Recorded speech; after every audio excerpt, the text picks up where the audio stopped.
Nu ką, sveiki gyvi. Šiandien toks short tipsas iš bemvų veidrodėlių darymo. Kaip tas sako, labai dažnai būna papuolę, kad veidrodėliuose surūdyja šitos vietos, nors aliumas, bet jisai aliuminiškai rūdyja, tokiais miltais verčiasi, kaip ir va matom. Čia va, miltėliai tokie. Tai ką, esminiai bėda, trumpas tipsas, tai yra vadinamas veidrodėlių per naują surinkimas. Tai esminiai tokia bėda, kaip pavyzdžiui, čia matot 1, 2, 3 neatsisukė, vienas atsisukės varžtas. Dėl ko šitos skylės taip atrodo. Vienas iš variantų, paskui kaip tvirtyti, dauguma žmonių randu ne vieną. Čia eina ir Simerus, ir Penktuose, ir Kregždėse, kitų firmų, kitų mašinų veidrodėliai tam tikrose mėtuose būna padarinti vadinamas kryžminis klipsas.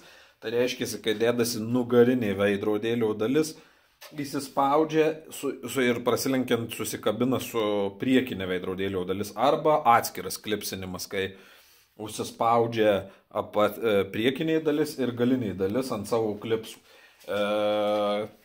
Šių metų, ten kaip 38, 34, Kregždė eina ant varžtelių. Tai labai gerai pasiseka, jeigu vienas ar du bent varžteliai atsisuka.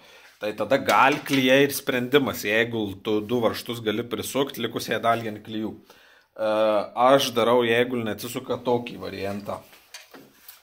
Šalia nulūžusių varžtelių išgrėžiu skylės ant tos pačios vis tiek atraminiais plokštumos.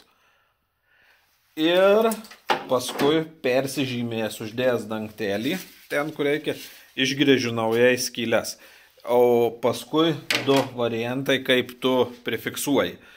Vienas iš variantų prifiksuoti naudoti juodas, priklausomai nuo veidrodėlio spalvos, būna kniedės spalvinės, tu jį kniedini, paskui gali nugręžti ir vėl. Kitas variantas naudoti varžtelius ir iš galinės dalies šitą veržliukę mažą užsukti ir taip veidrodėlio tas priekinė dalis šitas prisitvirtina, tą skylės perteklių gali užlituoti. Jeigu plačias galvutes ar kažkokias plačias kniedės naudojat, tai tada šitą ta skylė daug maž užsidengia.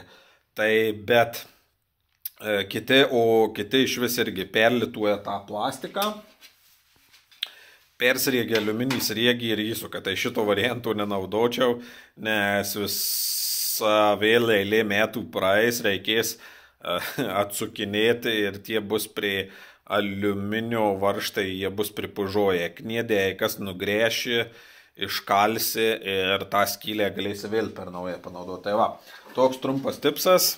Šituose grėžiam skylės. Paskui persižymėm šituos, kur ta skylė turi būti. Ir kniedinam arba sukam varžteliais. Tai va, toks patarimas. Dėkui, iki.